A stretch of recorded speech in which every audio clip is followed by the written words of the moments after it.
Olá, meu amigo. Será que realmente os extraterrestres, os ETs, foram os responsáveis pelas construções antigas, como as pirâmides e as obras também realizadas pelos incas?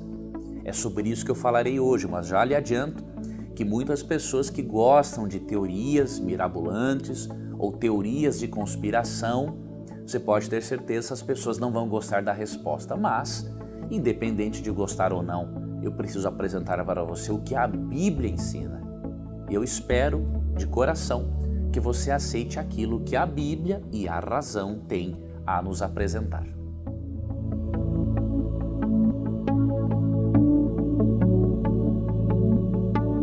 Em primeiro lugar, teremos que ter em mente que as pessoas antes do dilúvio, elas tinham sim capacidade de criar grandes tecnologias.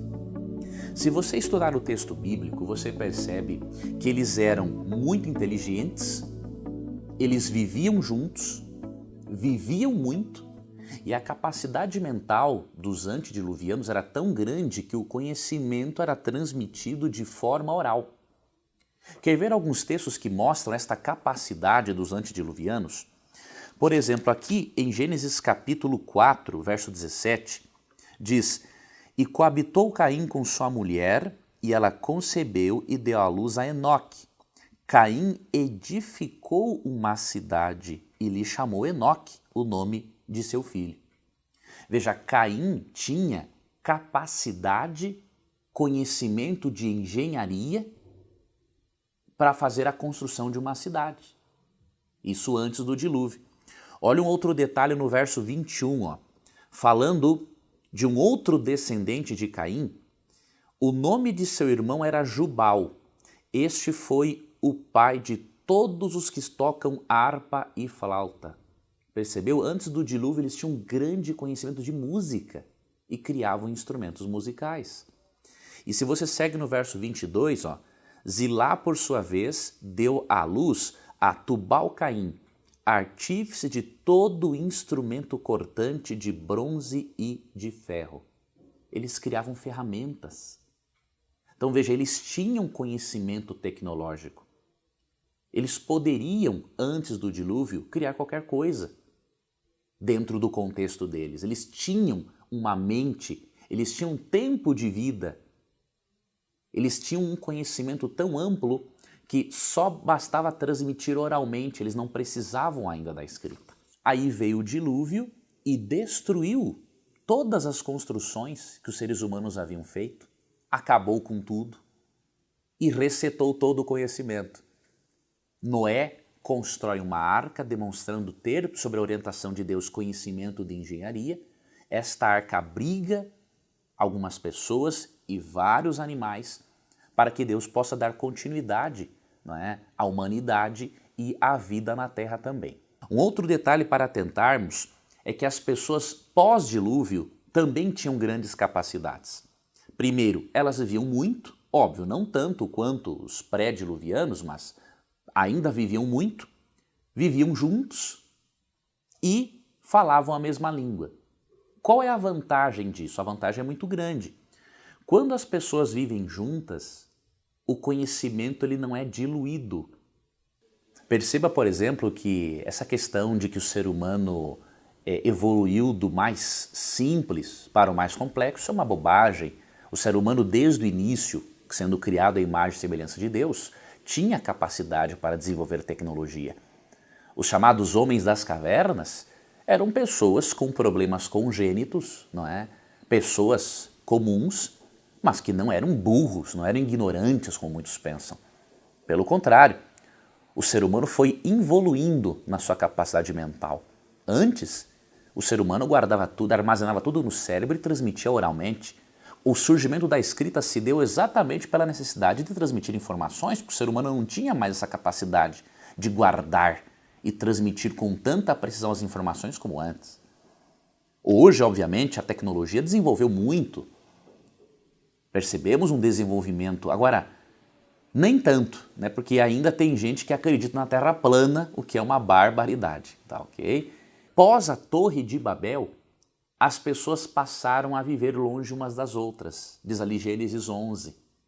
Passaram a falar uma língua diferente, passaram a viver menos e como consequência o quê?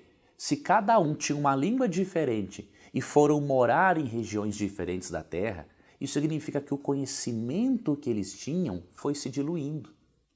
Tem uma citação muito interessante de um físico, chamado Eduardo Lux, em que ele afirma algo muito interessante. Ele diz o seguinte, Eduardo Lutz, hoje em dia, se separar os físicos uns dos outros e das publicações, praticamente ninguém tem muito conhecimento. É tudo muito segmentado e especializado. A humanidade já sabe muito, mas os humanos sabem quase nada. Com essa separação, levavam consigo as suas crenças em comum e por isso temos as pirâmides e templos similares e tudo mais. Então você percebe uma coisa, pré-dilúvio eles tinham capacidade tecnológica, pós-dilúvio também tinham e falavam todas a mesma língua, o conhecimento não era diluído e pós-Babel, ou seja, após a Torre de Babel, quando passaram a falar línguas diferentes e a morar em regiões diferentes, o que aconteceu? O conhecimento foi diluído, porque passaram a morar longe uns dos outros. O que isso tem a nos ensinar? Não podemos pensar que a humanidade em algum momento precisou de ajuda extraterrestre para construir as suas grandes obras. Isso é uma teoria que não pode ser apoiada pela Bíblia. Além do mais, temos que considerar o conflito cósmico entre o bem e o mal.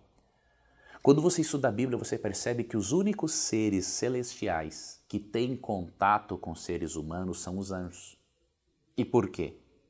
Obviamente, o universo não vai ter uma convivência íntima conosco para eles não se contaminarem também com o pecado.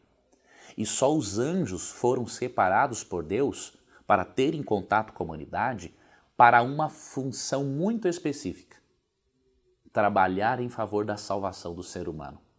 Hebreus 1,14 diz que os anjos são espíritos ministradores enviados a serviço da salvação daqueles que creem. Não foram enviados a serviço do ser humano para construir pirâmides, para construir grandes obras, não. O propósito de Deus ao enviar os anjos é trabalhar em favor da salvação do ser humano. Tenha muito cuidado, meu amigo, com essas teorias absurdas. Podem ter alguma lógica? Podem, mas devemos nos lembrar, nem tudo que é lógico é verdadeiro e nem tudo que é verdadeiro é lógico. Fiquemos com a palavra de Deus, usemos do bom senso, para que possamos mostrar para as pessoas que a nossa religião, além de ser coerente, ela é racional, ela é apoiada na Bíblia. Não utilizemos de teorias mirabolantes, extravagantes, que mais contribuem para trazer descrédito para a nossa religião. Obrigado por você fazer parte do meu canal. Eu espero que você continue divulgando o conteúdo para as outras pessoas. Peço que você se inscreva para você ser notificado das novidades. Com certeza teremos muitas novidades ainda. E que Deus continue a guiar a você no seu estudo da Bíblia. No nosso próximo vídeo falarei sobre os nefilins. Será que esses nefilins mencionados na Bíblia eram seres extraterrestres? Vamos deixar que a Bíblia nos explique. Aguardo a você.